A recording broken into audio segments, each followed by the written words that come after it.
what's up guys? Welcome back to Josh Does Coding. In today's video, we are going to be carrying on with our wave-based survival series, and we are going to be adding a health bar to the enemy we created last episode. Let's jump straight into it.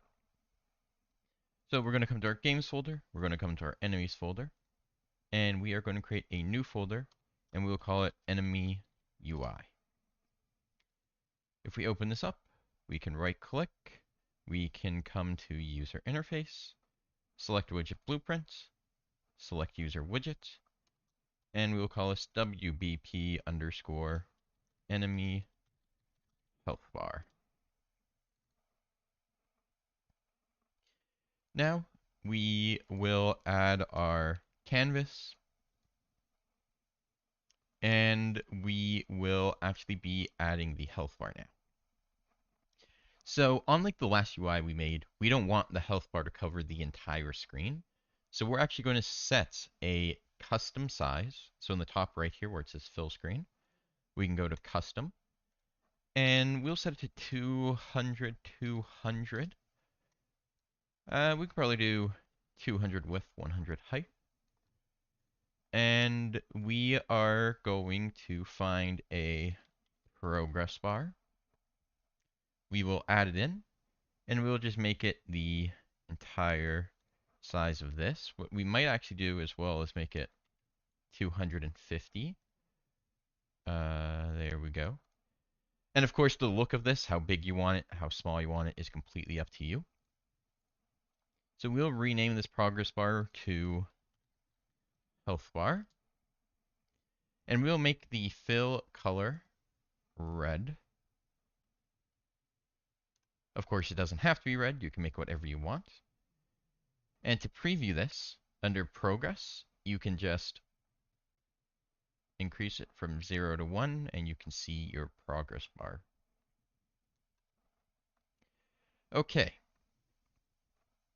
So, what we want to do is come over to our graph, and we can actually just get rid of all three of these nodes for now, as they aren't needed. So we're going to create a custom event, and we are going to say update health bar. So we are going to call this custom event whenever the enemy takes damage. And the reason we do this over binding the percent is because binding gets called every tick, which when you have a bunch of enemies is going to be really bad for performance. So it's best that we call update health bar when an enemy actually takes damage as opposed to doing it every tick. So what we'll do is we will get a current health input, and we'll get a max health input. So now whenever we call this function, we'll know the enemy's current health and we'll know the enemy's max health. So what we can then do is get this health bar, and we'll say set percent, and we'll want to call the function. We can hook this up, and now we need to determine our percent. So what we can do for that is just do max health divided by current health, and I'm actually going to click and drag max health above current health so it's a bit cleaner here on the inputs. And we can just hook this up like so. Now, like we mentioned, we are going to need to call this when the enemy takes damage. So if we come back to our content browser, come over to our base enemy. When we take damage, what we can now do, before we check if it dies or not, is we can call this enemy health bar function. But first, this enemy actually needs the health bar on it. So we're going to add a new component, and we will add a widget. And we will call this widget health bar widget.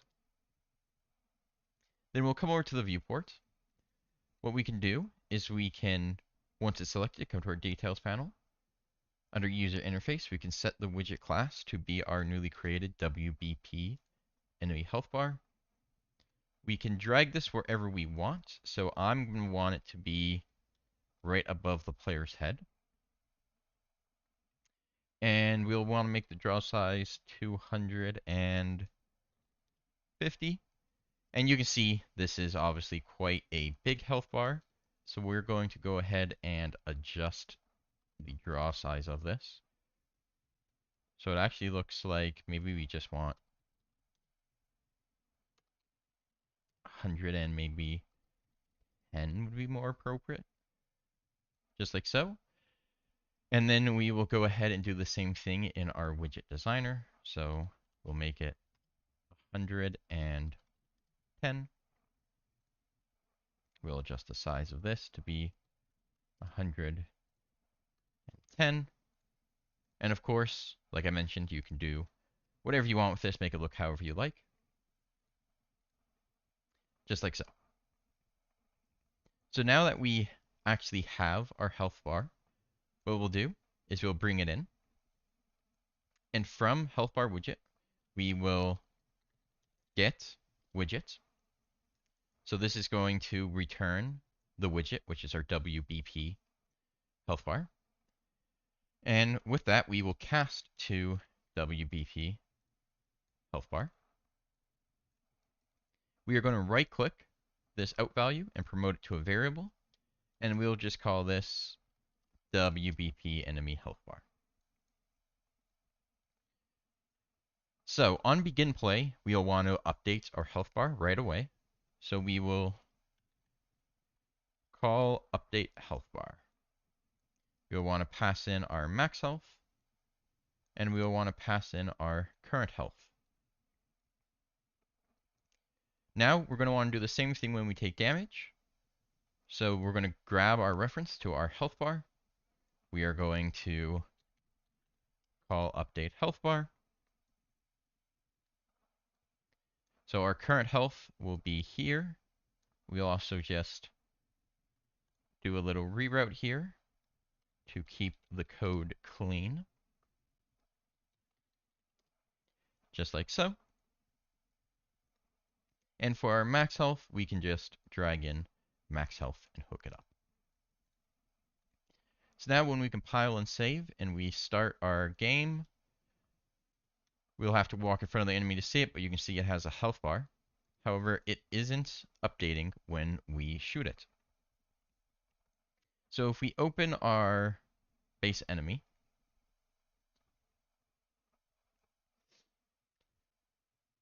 the reason this isn't getting called is actually because we need to do our current health divided by our max health.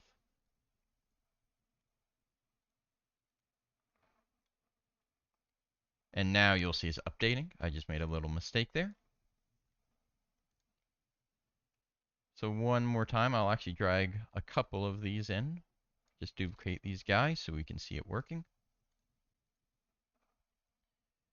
We'll come in front of them. You can see we shoot them, they lose some health. But what you'll notice is when we walk behind the enemies, we don't see the health bar. And we don't want that. Obviously, we want the health bars to be rotated towards the players at all times. So we can go ahead and do that right now. So in base enemy, we're going to have to call event tick. And now every tick, we are going to want to find look at rotation. Find look at rotation. For the start, it will be the health bar's world location. Just like so. And the target will be the player's location. So we'll get player character, get world location, or sorry, get actor location, since you want the location of the actor, and pass that into the target. So this is going to find the rotation required to make the health bar face the player. And then we will go ahead and set the health bar's rotation, set world rotation, to the rotation output of find look at rotation. Now when we run this, you can see the health bars are going to be following the player, so you can see them at all times. Now, this works better, but you'll notice if we look above the enemies, we still can't see their health bar. So one last step we can do to make this even better is if we come back to our enemy blueprint, what we're going to do is in begin play, we are going to call get player character. We are going to cast to BP underscore third person character, which is our character blueprint. And we'll right click the output and promote it to a value. And we'll call this BP third person character. Now, back down in our event tick, instead of getting the player character and getting the actor location, we can remove that. We can get the third person character. We can get the camera, get follow camera, and we can get the world location of this camera. So now, instead of rotating towards the player, it's going to specifically rotate towards the camera. So now you can see if we come up and we look above the enemies, we will still be able to see their health bars since it's rotating towards the camera location, not the player location. So that's going to do it for today's video. I hope this helped you guys out, and I hope you're enjoying the series. If you are, be sure to leave a like and subscribe so you don't miss the next video, where we will be actually spawning in enemies as opposed to just manually placing them in the level. If you run into any issues during this video, be sure to leave a comment down below and I'll try to help you out. With that said, I hope you guys have a good rest of your day and good luck with your games.